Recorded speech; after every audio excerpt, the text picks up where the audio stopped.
quando eu terminei a ministração, que Deus colocou esta palavra no meu coração. E nós, baseados nesse texto que acabamos de ler, queremos falar sobre a força de uma decisão. Vamos repetir o tema para ficar gravado em nossa memória. 1, 2, 3 e... A força de uma decisão. A força de uma decisão.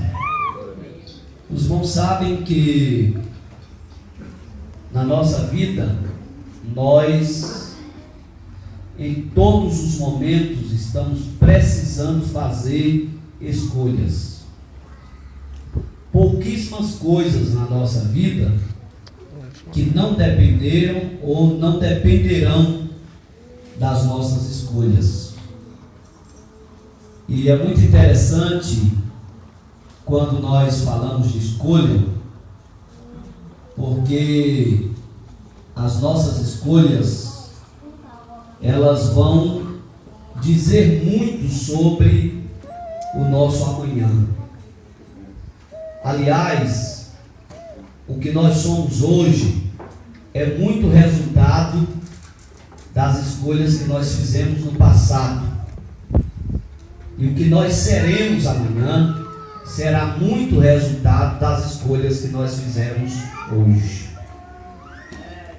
E esta passagem bíblica, nós temos o exemplo fiel do poder de uma decisão, do poder de uma escolha. Observem que nesse trecho a Bíblia fala de 2 homens. Para quem não conhece a passagem bíblica, esses dois homens eram homens criminosos, homens pecadores, que foram presos, julgados e foram condenados à morte por conta dos seus crimes.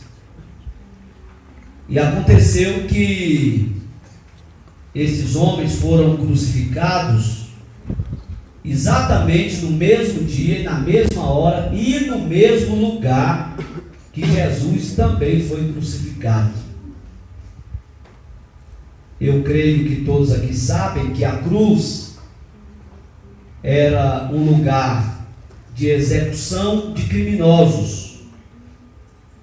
Jesus, quando ele foi para a cruz, mesmo sendo inocente, ele teve que ser substituído por um criminoso chamado Barrabás. Quando Pilatos julgou Jesus e não encontrou nele nenhuma falha, Pilatos então se apegou a um costume, a uma tradição, por ocasião da festa, que dizia que as autoridades poderiam sugerir à comunidade a libertação de um prisioneiro. E de posse dessa tradição, Pilatos então apresentou Jesus e Barrabás, e a Bíblia diz que o povo preferiu a libertação de Barrabás e a prisão e morte de Jesus. Naquela tarde, quando Jesus foi levado para o Gólgota, lá também estava 2 homens, um chamado Dimas, o outro a Bíblia não fala o nome, alguns historiadores o identificam como Géster. Esses 2 homens estavam crucificados e estavam agonizando em dor.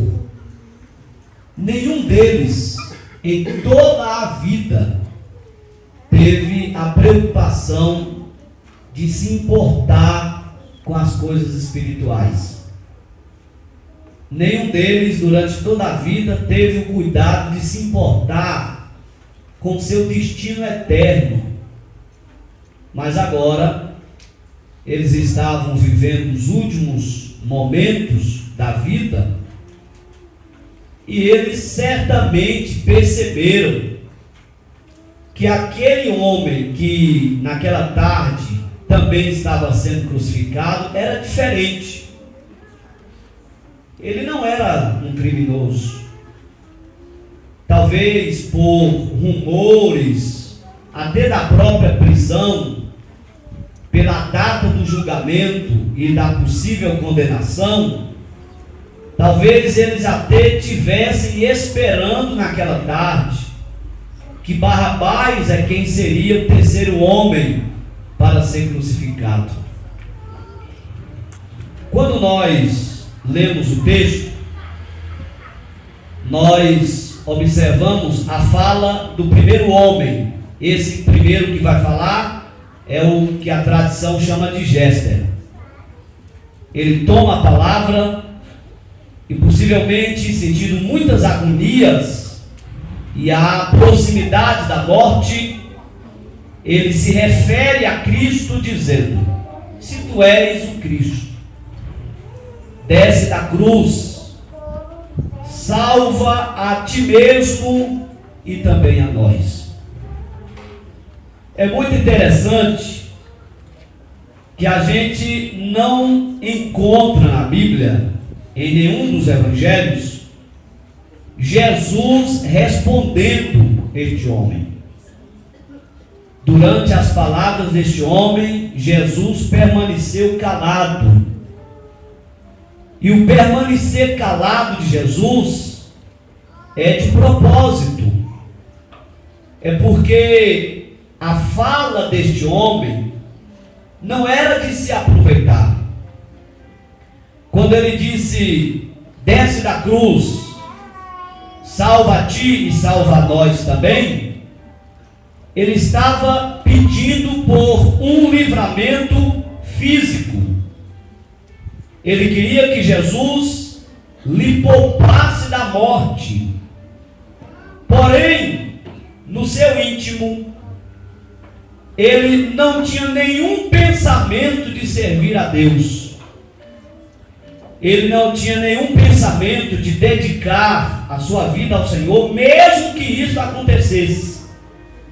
A motivação pela qual ele queria escapar da cruz, consequentemente escapar da morte, era para voltar para as suas práticas de pecado. Então, por isso, por causa da sua motivação, Jesus não deu nenhuma resposta. Mas do outro lado estava Dimas, na mesma situação. Até então tinha levado uma vida ímpia da mesma forma. Porém, Dimas, ele teve uma visão diferente de Cristo na cruz. O que determina muito a força da decisão desses dois homens, e que serve de exemplo sobre as decisões da vida que nós temos que tomar, principalmente em relação à vida eterna, é a visão e o